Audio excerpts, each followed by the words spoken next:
Hai, kembali lagi bersama aku, Asma Hilmia Salsabila dari Universitas Al-Azhar Indonesia, Prodi Sekolah lagi dengan nomor NIM 060 35 235. Teori psikoanalisis menurut Alfred Adler. Alfred Adler lahir di pinggiran kota Wina pada tanggal 7 Februari 1870 dalam keluarga Yahudi. Dia anak keluarga dari 6 bersaudara. Dia tumbuh dalam lingkungan di mana orang-orang memiliki berbagai jenis latar belakang kehidupan. Pada awal masa kanak-kanak, Adler tidak bahagia. Hal itu ditandai dengan sakit dan kesadaran terhadap kematian, ketidakbahagiaan, dan kecemburuan dari kakak tertuanya. Dia menderita rakitis yang membuatnya tidak dapat berlari dan bermain dengan anak lain.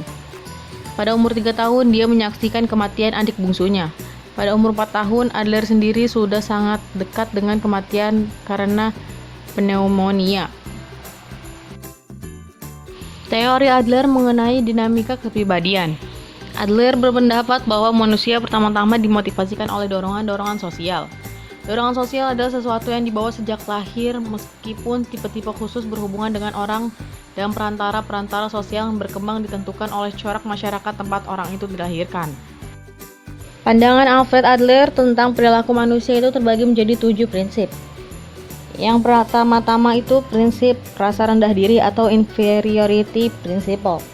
Adler meyakini bahwa manusia dilahirkan disertai dengan perasaan rendah diri. Yang kedua itu prinsip superior atau superiority principle. Memandang prinsip superior terpisah dari prinsip inferior sesungguhnya keliru. Justru kedua prinsip ini terjalin erat dan bersifat komplementer. Yang ketiga itu ada prinsip gaya hidup atau style of life principle. Usaha individu untuk mencapai superioritas atau kesempurnaan yang diharapkan memerlukan cara tertentu. Adler menyebutkan hal ini sebagai gaya hidup atau style of life. Yang keempat ada prinsip diri kreatif atau creative self principle. Diri yang kreatif adalah faktor yang sangat penting dalam kepribadian individu. Sebab hal ini dipandang sebagai penggerak utama bagi semua tingkah laku. Yang kelima ada prinsip diri yang sadar atau conscious self principle, yaitu kesadaran menurut Adler adalah inti kepribadian individu. Meskipun tidak secara eksplisit, Adler mengatakan bahwa ia yakin akan kesadaran, namun secara eksplisit terkandung dalam setiap karyanya. Yang keenam ada prinsip tujuan semu atau fictional goals principle. Meskipun Adler mengakui bahwa masa lalu adalah penting, namun ia menganggap bahwa yang terpenting adalah masa depan. Yang ketujuh ada prinsip minat sosial atau biasa disebut social interest principle. Setelah melampaui proses evolusi tentang dorongan utama perilaku individu, Adler menyatakan pula bahwa manusia memiliki minat sosial.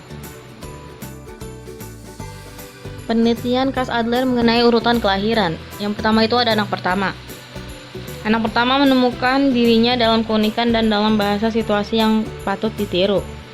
Biasanya pada orang tua sangat bahagia pada kelahiran anak pertama mereka dan mencurahkan seluruh waktu dan perhatian pada bayi yang baru lahir. Yang kedua itu anak kedua.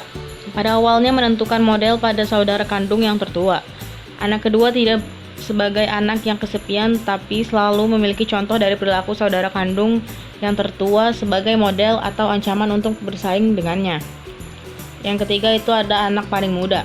Anak yang paling muda atau yang paling akhir lahir tidak pernah merasakan syok dengan pengesaran kedudukan oleh anak yang lain dan sering menjadi kesayangan atau bayi dalam keluarga, khususnya jika saudara kandung lebih tua beberapa tahun.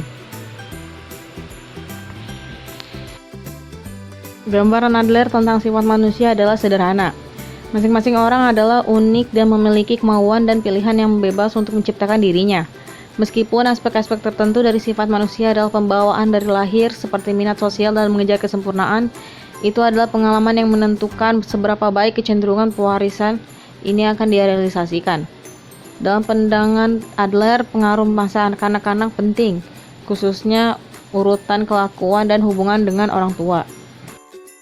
Lalu ada contoh kasus dan analisis kasus.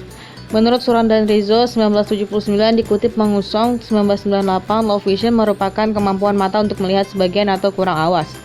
Low vision merupakan salah satu bentuk gangguan penglihatan yang tidak dapat dibantu dengan menggunakan kacamata. Jarak pandang maksimal untuk penyandang low vision adalah 6 meter dengan luas pandang maksimal 20 derajat. Penyandang low vision hanya kehilangan sebagai penglihatan dan masih memiliki sisa penglihatan yang dapat digunakan untuk beraktivitas. Jadi kesimpulannya adalah Alfred Adler merupakan seorang yang dibesarkan pada kota yang sama, situasi dan kondisi yang sama, dan lapangan kerja yang sama dengan Sigmund Freud. Bahkan ia awalnya merupakan pengikut setia aliran Freud. Akan tetapi berkat belajar dari pengalamannya dalam menangani pasien menjadikan ia seorang yang sama terkenalnya dengan gurunya Freud. Walaupun dari substansi teorinya memiliki kontradiksi yang cukup tajam, bahkan perbedaan ini memisahkan hubungan keduanya. Ya, sekian video yang dapat aku sampaikan. Terima kasih buat yang udah mau menonton. Wassalamualaikum warahmatullahi wabarakatuh. Thanks for watching.